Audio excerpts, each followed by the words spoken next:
నమస్తే సుమిత్ర గారు. నమస్తే అండి యోగిత గారు. చూస్తూ ఉన్నారు రాష్ట్రంలో 2.5 ఏళ్లు కావస్తోంది కాంగ్రెస్ పాలన. అటు హైడ్రా అంటున్నారు, ఇటు మూసీ సుందరీకరణ అంటున్నారు. చుట్టుపక్కల ఉన్నటువంటి ప్రజల ఇళ్ళు ఎప్పుడు కూలుస్తారో తెలీదు. ఎప్పుడు ఆక్యుపై చేసుకుంటారో తెలీదు. అసలు ఈ ప్రభుత్వం వ్యవహరిస్తున్నటువంటి తీరు మీద ప్రతిపక్షంగా మీరు కూడా, మీ పార్టీ కూడా ఎలా వ్యవహరిస్తోంది? ప్రజల వైపు ప్రజాపాలన అంటున్న ప్రభుత్వం నిజంగా ప్రజాపాలన చేస్తోందా? నిజంగా 2.5 సంవత్సరాల కాంగ్రెస్ పాలనలో పేరు ప్రజాపాలన, హ్మ్. తీరు ప్రజా వంచకం. ప్రజల్ని మోసగిస్తూ అడుగడుగునా ప్రజల్ని ఇబ్బంది పాలు చేస్తూ పాలన జరుగుతూ ఉన్నది. ఇది పాలన అందామా, పాలనను విస్మరించింది కాంగ్రెస్ అందామా అనుమానాస్పద పరిస్థితి. హ్మ్. ఏది తేల్చుకోలేని పరిస్థితి. ఏం జరుగుతోంది రాష్ట్రంలో, ఏంటిది పరిస్థితులు? ఎప్పుడు గతంలో కని విని ఎరుగని స్థాయిలో ఈ విధ్వంసం ఏంటి? అన్ని వర్గాలను ఇబ్బంది పెడుతూ రేవంత్ రెడ్డి గారు మరి ఏం చేస్తూ ఉన్నారు అసలు? కాంగ్రెస్ రాహుల్ గాంధీ గారు కానీ, సోనియా గాంధీ గారు కానీ ఈ రాష్ట్రంలో కాంగ్రెస్ అధికారంలోకి రావడానికి వాళ్ళొచ్చి ఎన్నికల ప్రచారం చేసిపోయిండ్రు. మరి ఇప్పుడు వాళ్ళు రాష్ట్రం వైపు మళ్ళీ చూడకపోవడం ఏంటి? ఇవాళ ఇదివరకోసారి వచ్చారు రాహుల్ గాంధీ గారు, వచ్చి ఏది మెస్సీ ఫుట్బాల్ క్రీడ సందర్భంగా మెస్సీని కలిసి వెళ్ళిపోయారు. ఇప్పుడు మళ్ళీ వస్తున్నారు. ఈరోజు వచ్చారనుకుంటారు. ఆయన రాష్ట్రంలో ఏ హామీలు ఇచ్చినామో కాంగ్రెస్ ప్రభుత్వంగా వాళ్ళు వచ్చి అగ్రనాయకులు రాహుల్ గాంధీ గారు, ప్రియాంక గాంధీ గారు, అయితే ఈ సోనియా గాంధీ గారు రాహుల్ వాళ్ళు గాంధీ వచ్చి ఈసారి పర్యటనలో దిశానిర్దేశం చేయబోతున్నారు ముఖ్య నేతలకని కూడా తెలిసింది. కొన్ని వర్క్షాప్స్ కి కూడా అటెండ్ అవుతున్నట్టు తెలిసింది. ఏమైనా మార్పు ఉండొచ్చా మరి? మార్పు పేరుతోని అధికారంలోకి వచ్చినటువంటి కాంగ్రెస్ మార్పు కావాలి, కాంగ్రెస్ రావాలి అని చెప్పి ఏదైతే మార్పు పేరుతో అధికారంలోకి వచ్చిందో, ఈ ప్రజలు ఊహించని మార్పు అండి ఇది. ఇది రావాల్సిన మార్పు కాదు, రాకూడని మార్పు. ఎప్పటికీ ఇలాంటి మార్పు జరగకూడదు, రాకూడదు అనుకున్నటువంటి మార్పు ప్రజల జీవితాల్లో వచ్చి ప్రజల జీవితాలను అతలాకుతలం, అన్ని వర్గాల ప్రజల జీవితాలతో చెలగాటమాడే మార్పు వచ్చింది. పిల్లికి చెలగాటం, ఎలుకకు ప్రాణ సంకటం అన్నట్టుగా ప్రజల పరిస్థితి. ఈ పిల్లిలా ఈ ప్రభుత్వం ప్రజలు ఎలుకల్లాగా మారినటువంటి పరిస్థితులు ప్రస్తుతం కనిపిస్తూ ఉన్నాయి రాష్ట్రంలో. దినదిన గండం నూరేళ్ళ ఆయుష్ అంటారు, కానీ ఇక్కడ నూరేళ్ళ ఆయుష్ కాదు, దినదిన గండంగానే ఉన్నది. ఆయుష్ సంగతి తర్వాత దినదిన గండంగా రాష్ట్రంలో ప్రజలు బిక్కుబిక్కుమంటూ భయావహ పరిస్థితుల్లో భీతిల్లుతూ బతికే పరిస్థితులు రాష్ట్రంలో నెలకొని ఉన్నాయి. అన్ని వర్గాలను అసలు హైడ్రా గురించి మీ పర్స్పెక్టివ్ ఏంటి? రాష్ట్రంలో ఎక్కడ చూసినా హైడ్రా కూల్చివేతలు, మూసి సుందరీకరణ పేరుతో అక్కడ ఆ చుట్టుపక్కల ఉన్నటువంటి ప్రజలు ఇబ్బంది పడుతున్నటువంటి పరిస్థితి. సో మీరు ఎలా చూస్తారు? అటు ఖమ్మంలో కూల్చివేతలు కూడా కావచ్చు. ఇందిరమ్మ రాజ్యం అని చెప్పి ఇండ్లు కూల్చే రాజ్యంగా మార్చుకున్నది కాంగ్రెస్ ప్రభుత్వం. పేరు ఇందిరమ్మ రాజ్యం అని కాకుండా ఇండ్లు కూల్చే రాజ్యం అని ఓపెన్గా స్పష్టంగా చెప్పుకుంటే బాగుంటుంది. ఎట్లయితే రేవంత్ రెడ్డి గారు తనను తాను మొదటి నుంచి ఓపెన్గా తానేంటో చెప్పుకున్నారో ఇది కూడా చెప్పుకోవాలటనే ధైర్యంగా. ముఖ్యమంత్రి అంటే ఏంటి అంటే గుంపు మేస్త్రి పాత్ర అని తనను తాను ఆ స్థానానికి ఉన్న గౌరవాన్ని గంగలో కలుపుతూ గుంపు మేస్త్రి పాత్ర అని చెప్పిండు. అట్లాగే ఎట్లా మరి 40,000 కోట్లు రైతులకు రుణమాఫీ చేయగలుగుతావు, హామీ ఇచ్చినావు కదా 2 లక్షల రుణమాఫీ విషయంలో అంటే, 6 నెలలు అవినీతి చేయకుండా ఉంటే 6 నెలలు కడుపు కట్టుకొని ఉంటినంటే ఎడమ చేతితో చెల్లిస్తా అని చెప్పేసి చెప్పడం జరిగింది. ఇట్లా తనంతాను ఓపెన్ చేసుకుంటూ గుంపు మేస్త్రినని అవినీతికి పాల్పడతాము అని చెప్పే పరిస్థితిలో మరి ఇది కూడా అట్లనే ఇందిరమ్మ రాజ్యం కాదు, హైడ్రా రాజ్యం, ఇల్లు కూల్చే రాజ్యం అని చెప్తే అయిపోతుంది కదా.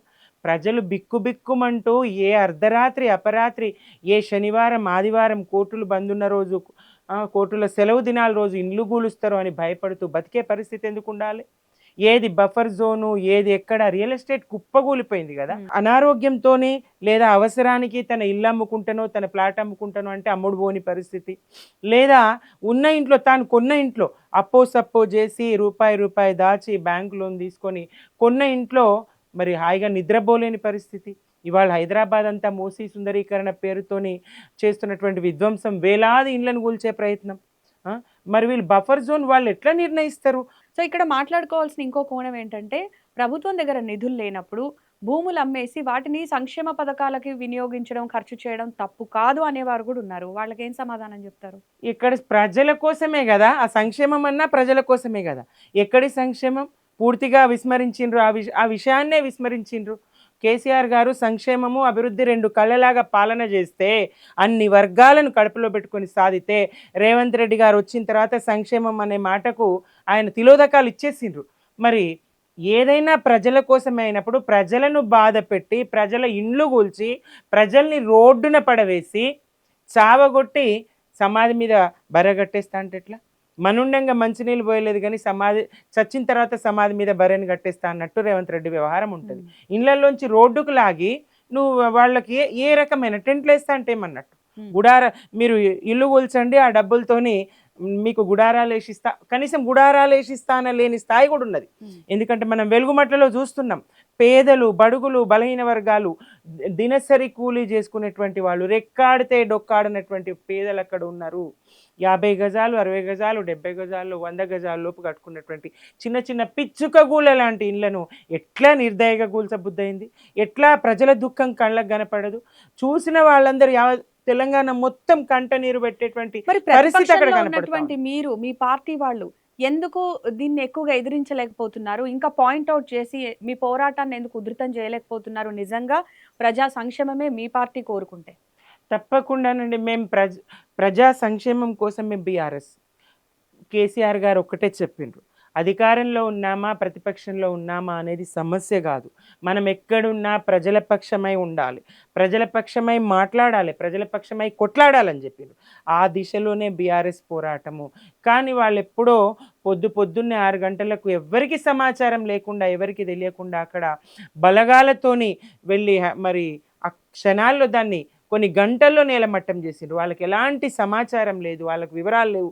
ఇళ్లలో వాళ్ళు నిద్రిస్తున్న సమయంలో వేలాది మంది పోలీసులను వాళ్ళను ఏదో దాడికి వెళ్తున్నట్టు, శత్రు దేశాల మీద దాడికి వెళ్తున్నట్టు అక్కడ ఆ పరిస్థితులు, భయానకమైనటువంటి వాతావరణం అట్లా సృష్టించి అవి కూల్చిండ్రు. అయినప్పటికీ మేముగా బీఆర్ఎస్ పార్టీగా మా పార్టీ వర్కింగ్ ప్రెసిడెంట్ కేటీఆర్ గారు అక్కడికి వెళ్ళి ఆ బాధితులకు భరోసా ఇవ్వడం జరిగింది. మీ పక్షాన బీఆర్ఎస్ ఉంటుంది, మరి మళ్ళీ మేము అధికారంలోకి వచ్చిన తర్వాత ఇదే స్థలంలో మీకు ఇల్లు కట్టించిస్తామని స్పష్టం చేయడం జరిగింది. నిజంగా పేదల సంక్షేమానికే కాంగ్రెస్ పనిచేస్తే, మరి ఇందిరమ్మ రాజ్యమే అయితే ఇందిరమ్మ ఇండ్లు కట్టి వాళ్ళ ఇళ్ళలోకి షిఫ్ట్ చేసి ఆ తర్వాత కదా ఈ స్థలం మీరు ఏదైనా పెద్ద ప్రాజెక్ట్ కోసమో మరో దానికోసమో మీరు కేటాయించదలుచుకుంటే, దాన్ని ఒక బహుళ ఇదిగా మీరు దాన్ని ఉపయోగించుకోదలుచుకుంటే, బహుళ ప్రయోజనకారిగా మీరు ఆ స్థలాన్ని ఉపయోగించుకోదలుచుకుంటే, వాళ్లకు మరి మీరు ఎక్కడో చోట ఇందిరమ్మ ఇండ్లు కట్టించి ఇవ్వాల్సింది కదా. 1000 ఇండ్లు నేలమట్టం చేస్తారు. పసిపిల్లలు, బాలింతలు, పండు ముసళ్ళు వాళ్ళు ఎక్కడ పోతారు? అనాథలు, ఎవరు లేని, దిక్కుమొక్కు లేని మహిళలు, భర్తలు చనిపోయిన వాళ్ళు. అట్లాంటి ఎంత దుఃఖం, ఎంత బాధ. పిచ్చుక గూళ్ళ లాంటి ఆ ఇళ్ళ మీద మీ ప్రతాపం ఏంది? ప్రభుత్వం అంటే ప్రజల్ని కాపాడాలి కదా, ప్రభుత్వం ప్రజల కోసం కదా పనిచేయాలి. పేరే ప్రజాప్రభుత్వం అని మీరు పెట్టుకున్నారు కదా, ఎక్కడదండి ప్రజలను విస్మరించే ప్రభుత్వం? ఇదేం ప్రభుత్వం అండి? ప్రజల్ని హింసించే ప్రభుత్వం, ప్రజల్ని దుఃఖపెట్టే ప్రభుత్వం, ప్రజల్ని రోడ్డున పడవేసే ప్రభుత్వం, ప్రభుత్వం. విషయంలో మీ పార్టీ స్టాండ్ ఏంటంటే, ఇటు ప్రభుత్వం వ్యవహరిస్తున్న తీరు పట్ల మీ ధోరణి ఏంటి? రేవంత్ రెడ్డి గారి ప్రభుత్వం అధికారంలోకి వచ్చిన తర్వాత ఈ 2.5 సంవత్సరాల్లో అంతా అరాచకమే. అటు ఈ నిన్నటి వెలుగుమట్ల ఘటన అయినా, ఈ కుమ్మెర గ్రామ ఘటన అయినా, పసిగుడ్డు కులాంతర వివాహం చేసుకున్నటువంటి ఒక జంట అతడు ఆ ఆలయంలో ప్రవేశం కోసం 100 రూపాయలు రుసుము చెల్లించాలి. ఆ 100 రూపాయలు ఇవ్వమని అడిగితే మరి దానికి టికెట్ ఇస్తారా అని ఆ యువకుడు ప్రశ్నించాడు. అక్కడ జరిగింది వాళ్ళ అవినీతిని ప్రశ్నించడం. ఆ స్థానిక రెడ్డి గారు, సర్పంచ్ గారి అవినీతిని ప్రశ్నిస్తే వాడిని తీసుకెళ్ళి చిత్రహింస ఆ యువకుడిని తీసుకెళ్ళి విపరీతంగా కొడతా ఉంటే పాపం ఆ భార్య తట్టుకోలేక, ఈ పసిగుడ్డు ముఖం చూడండి, కొట్టకండి, చచ్చిపోతాడు, కొట్టొద్దని కాళ్ళ వేళ్ళబడి ఏ స్థాయిలో పసిగుడ్డును వాళ్ళ కాళ్ళ ముందు పెడుతుందామె? ఈ ముఖం చూడండి, అన్యాయం చేయకండి, అనాథం చేయకండి అని ముందర పెడితే ఆ పసిగుడ్డును కర్కశంగా తొక్కి చంపినటువంటి ఆ సర్పంచ్ గారు, ఆ రెడ్డి గారు, ఏం కులహంకారం, ఏ కులోన్మాదము, కులహంకారం రాజ్యమేలే పరిస్థితి తెలంగాణలో ఎప్పుడన్నా గతంలో ఇట్లా ఉండిందా? గత బీఆర్ఎస్ హయాంలో 10 సంవత్సరాల పాలనలో ఇలాంటి పరిస్థితులు చూసినామా? ఇంత దారుణమైన సంఘటన అక్కడ జరిగింది. ఇంతవరకు ఆ సర్పంచ్ గారు అరెస్టు గారు, ఇంతవరకు ఆయన మీద కేసు నమోదు కాదు. రేవంత్ రెడ్డి గారు ఆయనకిస్తున్న ధీమా చూడండి. యావత్తు తెలంగాణ సమాజం బీఆర్ఎస్గా మేమున్నాం. మా వర్కింగ్ ప్రెసిడెంట్ కేటీఆర్ గారు అక్కడికి చేరుకున్నారు. మీరు ఎలాంటి చర్యలు చేపట్టబోతున్నారు మేము దీనికి మేము అక్కడికి సంబంధించి? చేరుకున్నాం, బాధితులకు అండగా నిలిచినాం, అప్పటికప్పుడు తాత్కాలికంగా ఆర్థిక సాయం చేసినాం, భవిష్యత్తులో కూడా ఆర్థిక సాయం అందించడానికి సిద్ధంగా ఇప్పుడు ఉన్నాం. స్టేటస్ ఏంటి మరి ఇప్పుడు మేము అక్కడికి వెళ్ళినాం, మేము బాధితుని కలిసినాము, వాళ్ళ ఆ కుటుంబాన్ని ఓదార్చినాము, మేము ఉన్నాం మీకు అని చెప్పినాము. ఇప్పుడు వాళ్ళ పరిస్థితి ఎట్లుంది? ఇప్పుడు వాళ్ళు న్యాయం కోసం ఎదురు చూస్తారు కదా. ఇప్పుడు బీసీ సంఘాలన్నీ వెళ్ళినాయి, మేము వెళ్ళినాము. ఎంతమంది ప్రశ్నించినా ఆ ఎవరైతే నిందితులు ఉన్నారో, నేరస్తులు ఉన్నారో, ఆ నేరస్తులను కాపాడే ప్రయత్నమే రేవంత్ రెడ్డి సర్కారు చేస్తూ ఉన్నది. ఒక్క కుమ్మెర ఘటనలోనే కాదండి, ఎట్లా ధైర్యం వస్తుంది వాళ్ళకు?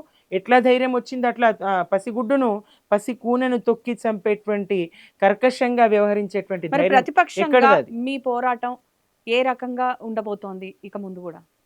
మేము ప్రతిపక్షంలో ఉన్న ప్రజల పక్షమేనండి. తెలంగాణ కోసమే మేము, మా పార్టీ ఆవిర్భవించింది టీఆర్ఎస్గా నాడు. తెలంగాణ సాధించగలిగిన సుదీర్ఘ కాలం కేసీఆర్ గారి నాయకత్వంలో పోరాడి, కేసీఆర్ గారు తన ప్రాణాలను పణంగా పెట్టి రాష్ట్రాన్ని సాధించిండ్రు. ఈ రాష్ట్రానికి అన్యాయం చేస్తూ ఉంటే కాంగ్రెస్, ఈ రాష్ట్రానికి అన్యాయం జరుగుతూ ఉంటే, ఈ ప్రజలకు నష్టం వాటిల్లుతూ ఉంటే బీఆర్ఎస్గా మేము సహించం.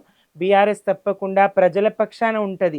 అది ఏ వర్గమైనా సరే, ఎవరిని రేవంత్ సర్కార్ హింసించినా వాళ్ళ పక్షాన బీఆర్ఎస్ ఉంటుంది. వాళ్ళతో బీఆర్ఎస్ పోరాడుతుంది.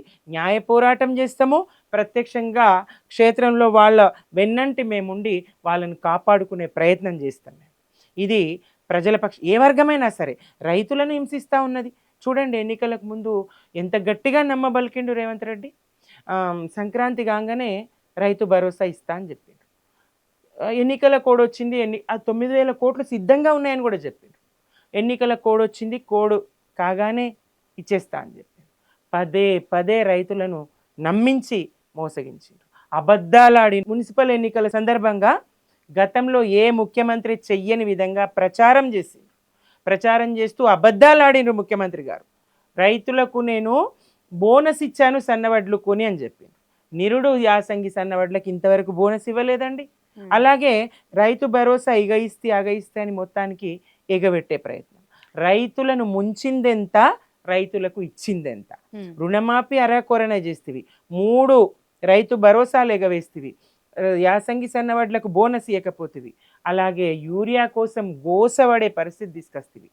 ఎంత దుఃఖము! వాళ్ళు తొక్కిసలాటలు, రక్తాలు గారిన యూరియా కోసం యుద్ధ కేంద్రాలైనవి. అవన్నీ ఏ సృష్టి అనబడతాయి. ప్రజల కష్టాలను చూడలేని ప్రభుత్వం ఒక ప్రభుత్వమేనా? అంధ ప్రభుత్వం కదా ఇది. గాంధీ విగ్రహం ఏర్పాటుకు సంబంధించి మీరేమనుకుంటున్నారు? ఎందుకంటే అక్కడ సంక్షేమం కోసం నిధులు లేవంటారు, మరి విగ్రహం కోసం మాత్రం అన్ని కోట్ల నిధులు ఎక్కడి నుంచి తీసుకొస్తున్నారంటారు? అసలు జాతిపిత విగ్రహం పెట్టడం తప్పని ఎవరు అనట్లేదు, కాకపోతే మూసి చుట్టుపక్కల ప్రాంత ప్రజల్ని అక్కడ ఇళ్ళు కూల్చి విగ్రహం ఏర్పాటు చేయడం అనేది ఎంతవరకు కరెక్ట్? ఇది వస్తున్నటువంటి ప్రశ్న. నిజంగానండి, తెలంగాణ మొత్తం ఇదే ప్రశ్న ఇప్పుడు. గాంధీ ఒక దురదృష్టకరం ఏంటంటే, గాంధీ విగ్రహం వల్ల ఈ ఇండ్లు కూలుతాయా? అయితే ఎందుకు గాంధీ విగ్రహం వద్దు, గాంధీ ఏం చేసిండని, గాంధీ ఎవరని, ఇట్లాంటి గాంధీ మీద నెగటివ్ రావడానికి, ప్రజల్లో వ్యతిరేక భావనలు రావడానికి, ప్రజల్ని హింసిస్తూ ఉన్నాడా, గాంధీ విగ్రహం వల్ల ఇబ్బంది కలుగుతూ ఉందా తెలంగాణ ప్రజలకని, విగ్రహమే వద్దు, గాంధీ ఏం చేశాడు ఈ ప్రాంతానికి అనే స్థాయి చర్చ జరిగే పరిస్థితులు తీసుకొచ్చిండ్రు రేవంత్ రెడ్డి గారు. మేము 1,400 కోట్లతోని దేశంలోనే అతిపెద్ద అంబేద్కర్ విగ్రహాన్ని ఏర్పాటు చేయగలిగాం. అంబేద్కర్ జయంతి వర్ధంతులకు కూడా తాళం తీయనటువంటి దుర్మార్గము రేవంత్ సర్కార్ చేసింది. కొన్ని ప్రత్యేక దినాల్లో కూడా అంబేద్కర్ విగ్రహాన్ని ప్రజల సందర్శన కోసం ఉంచలేదు. పైపెచ్చి అక్కడ ఉన్నటువంటి గార్డెన్లు కానీ, మొక్కలు కానీ అన్నీ ఎండిపోయి అదంతా దుమ్ము ధూళితో ఆ పరిసరాలన్నీ అపరిశుభ్రంగా కనిపించిన పరిస్థితులు. మేమంతా ధర్నా చేస్తాం, కొట్లాడతాం, మేమే తాళాలు పగలగొడతాం అంటే కొన్ని సందర్భాల్లో తాళాలు తీసింది. మహనీయుల మీద, మహాత్ముల మీద ఈయన చిత్తశుద్ధి ఏది? జాతిపిత విగ్రహం ఎవరు వద్దనడం లేదు. జాతిపిత విగ్రహానికి 5,000 కోట్లు అంతకన్నా అవసరం లేదు. ఏం బంగారు విగ్రహం అయితే పెట్టడం లేదు కదా. ఒక్క ఇల్లు కూడా కూల్చకుండా నాగోల్ నుంచి మేము 5 కిలోమీటర్ల దూరము మూసీ సుందరీకరణ చేసి చూపించినాం. అందమైనటువంటి సైడ్ వాల్స్, పార్కులు, దాన్ని లోతు చేయడం మూసీని వరద రాకుండా బయటకు రాకుండా, అలాగే ఓపెన్ జిమ్ములు, వాకింగ్ ట్రాక్లు ఇట్లాంటివన్నీ ఏర్పాటు చేస్తూ చాలా సుందరంగా అందంగా మేము తీర్చిదిద్దగలిగినాం. కాలుష్యాన్ని నివారించే ప్రయత్నం మేమే చేసినాం. దానికోసం మరి కేసీఆర్ గారి ప్రభుత్వం గోదావరి జలాలను తీసుకొచ్చే ప్రయత్నం కూడా చేసింది మూసీలో ఇది చేయడానికి. పనంతా దాదాపుగా అయిపోయింది. ఆ స్థాయి పని చేస్తే ఇప్పుడు ఒక 16,000 కోట్లతో పని పూర్తవుతుంది. దానికోసం ఈయన 1,50,000 కోట్లు అని చెప్తాడు. మరి ఎందుకోసం? ప్రజలకు ఇవ్వడానికి, వారికి ఇవ్వడానికి. ఇప్పుడు రిటైర్డ్ ఎంప్లాయీస్ చూడండి, పదవి విరమణ పొంది ఎంతకాలమైంది, రెండేళ్ళు గడిచిపోయినాయి ఒక్కొక్క ఉద్యోగి. వాళ్ళు 30-40 సంవత్సరాలు వాళ్ళ సేవలు ఉంటాయి. చివరి దశలో అనేక అనారోగ్య సమస్యలు ఉంటాయి. ఒకరికి కిడ్నీ మార్పు, నిన్న ఒకరు చూశాను, కాలు కొట్టేశారు. అతి షుగర్తోని, కిడ్నీ మార్పులతోని, రకరకాల సమస్యలు, గుండె జబ్బులు. ఆ ఏజ్ అంతా జబ్బుల ఏజే కదా. అట్లాంటి స్థితిలో లేదా ఒక ఇల్లు కొనాలని, లేదా బిడ్డ పెళ్లి చేయాలని, లేదా కొడుకులకు 4 పైసలు పంచియాలని ఎంత తపన ఉంటుంది వాళ్ళకు. వాళ్ళు దాచుకున్న డబ్బు, జీపేప్ డబ్బు అవి కూడా ఇవ్వలేకుండా పరిస్థితి. నన్ను కోసుకొని తింటారా, ₹1 కూడా లేదని చెప్తుంది. మరి ఇప్పుడు మూసీ సుందరీకరణ ఎవరు అడిగినరయ్యా మిమ్మల్ని? ఎవరు అడిగినరు? ప్రజలకు ఇవ్వాల్సింది ఇవ్వు ముందు, ప్రజలకు బాకీ పడ్డది ఇవ్వు ముందు. రైతన్నలకు యాసంగి బోనస్ బాకీ పడ్డది ఇవ్వండి. విద్యార్థులకు ఫీజు రియంబర్స్మెంట్, స్కూల్ స్టూడెంట్ నుంచి మొదలు పెడితే కాలేజ్ స్టూడెంట్ వరకు ఫీజు రియంబర్స్మెంట్ బాకీ పడ్డావు, ఇవ్వు. బీసీలు, బడుగులు, ఎస్సీలు, ఎస్టీలు ఆ విద్యార్థుల ఫీజు రియంబర్స్మెంట్ ఇవ్వు. ఇవాళ కాలేజీలు మూతపడే పరిస్థితి, ఇవాళ స్కూళ్ళు మూతపడే పరిస్థితి. ఎందుకు తీసుకొస్తున్నావు? పేదలకు చదువునెందుకు దూరం చేయాలనుకుంటున్నావు? ముఖ్యమంత్రి గారు బీసీలు, ఎస్సీలు, ఎస్టీలు చదువుకోవద్దా? వాళ్లకు చదువుకు దూరం చేసే కుట్ర ఎందుకు చేస్తున్నావు? ఇవి ఇవ్వకుండా, ప్రజల బాకీలు చెల్లించకుండా, నా దగ్గర ₹1 కూడా లేదని చెప్తూ ప్రభుత్వం పరువు తెలంగాణ పరువు తీస్తూ, ప్రభుత్వానికి ఉన్నదని కాదు, తెలంగాణ పరువు తీస్తూ ఇవాళ నేను 1,50,000 కోట్లు పెట్టి మూసీ సుందరీకరణ చేస్తా, 5,000 కోట్లు పెట్టి నేను విగ్రహం ఏర్పాటు చేస్తా గాంధీ గారిది. ఎవరు అడిగిండ్రు ఇది? ఎవరికి అవసరం అది? ప్రజల ఇండ్లు కూల్చి చేసేది సుందరీకరణ, ప్రజలను రోడ్డున పడేసేది అభివృద్ధి అంటారా? ఇది అభివృద్ధి కాదు కదా. ఇది ప్రజలకు అవసరం కాదు కదా. ప్రభుత్వాలు ప్రజల అవసరం కోసం పనిచేయాలి. ప్రభుత్వాలు ప్రజలను ఇబ్బంది పెట్టకుండా ప్రజల అవసరాలను తీర్చాలి. అవసరాలను తీర్చడం కాదు, వాళ్ళను రోడ్డున పడవేస్తూ ఉన్నాం. దుర్మార్గం. Thank you so much Sumitranand గారు.